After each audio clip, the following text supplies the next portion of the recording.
Vi er på Møn i Stege, her på Birka, og vi laver kiks og kager. Vi har her på Birka flere forskellige produktnavne.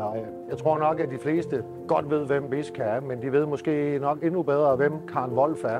For det her er jo den gamle Karen Wolf-fabrik.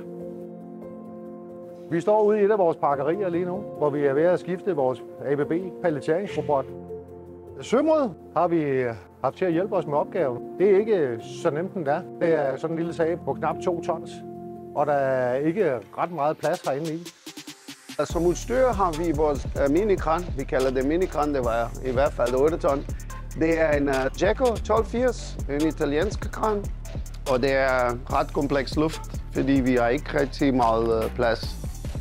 Sømod har leveret en elkran, da vi er en fødevarevirksomhed. Det er ikke alle kranfirmaer, der lige ligger inde med den slags udstyr, og heller ikke i så lille en version, så den kan komme ind og ud af vores porte her, men stor nok til, at den kan klare løfteopgaven. Så nu er vi i proces, at vi har en smeder, som svejser en ny plade, som vi også har installeret. Og når han er færdig, så lufter jeg den nye robotarm.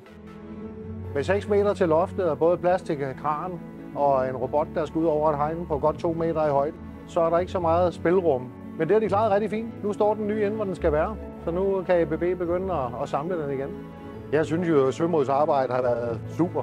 Jeg var jo lidt spændt på at se, om vi i det hele taget havde plads nok. For et af, at de har selvfølgelig været ude og besigtige opgaven.